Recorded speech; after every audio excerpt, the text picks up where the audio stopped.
Madam కొంచెం ముందు society we support society we support society we want justice కలకత్తాలో అన్యాయం జరిగిన అమ్మాయికి న్యాయం చేయాలి కలకత్తాలో అన్యాయం జరిగిన అమ్మాయికి న్యాయం చేయాలి కలకత్తాలో అన్యాయం జరిగిన అమ్మాయికి న్యాయం చేయాలి చెప్పండి. ఈ కలకత్తాలో జరిగిన సంఘటన భారతదేశం అంతా కూడా చాలా ఎందువల్లంటే ఒక పీజీ డాక్టర్ విధుల్లో ఉండగా మనం అమ్మాయి ఎక్కడైతే డ్యూటీ చేస్తుందో అక్కడ అదే మెడికల్ కాలేజెస్లో అమానుషంగా అత్యాచారం చేయబడి చంపబడింది. ఇప్పుడు మనం నిర్భయ చూసాం.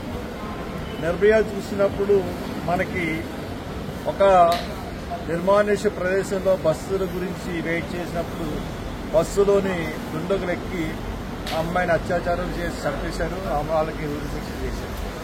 అలాగా ప్రియాంకారెడ్డి దిశ కేసులో మనం చూసినప్పుడు అమ్మాయి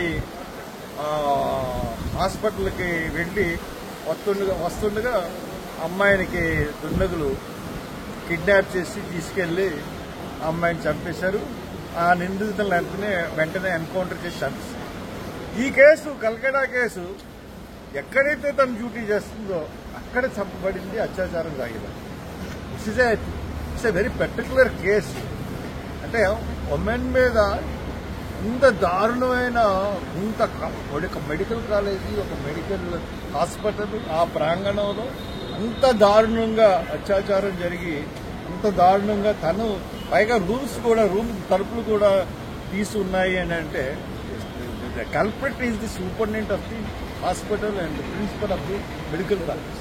సో దాట్ డెఫినెట్లీ వాళ్ళని ఈ కేసులోంచి వాళ్ళకి పోలిగ్రాఫ్ లై డిటెక్టర్ కాదు, డెఫినెట్గా ఇంకా దానికి మించిన టెస్టులు ఉన్నాయి. అవి చేసి ముద్దాయిని వెంటనే కనిపెట్టి వెంటనే within 3 weeks of time ముద్దాయిలకి శిక్ష పడేటట్టుగా చేస్తేనే ఈళ్ళు జరుగుతున్న దానికి న్యాయం జరుగుతుంది. పైగా నిన్న కలకట్టాలో విద్యార్థుల మీద జరిగిన అమానుష లాఠీ చార్జీని కూడా మేము ఖండిస్తున్నాం.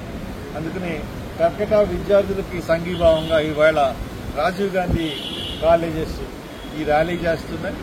నేను దాన్ని వాళ్ళు ప్రపోజల్, మా స్టూడెంట్స్ యూనియన్ ప్రపోజల్ ఇది, ఆ ప్రపోజల్ని నేను కూడా సమర్థిస్తూ వాళ్ళ దాంట్లో నేను కూడా సంఘీభావంగా పాల్గొన్నాను. ఎక్కడి వరకు వెళ్తారని ర్యాలీ?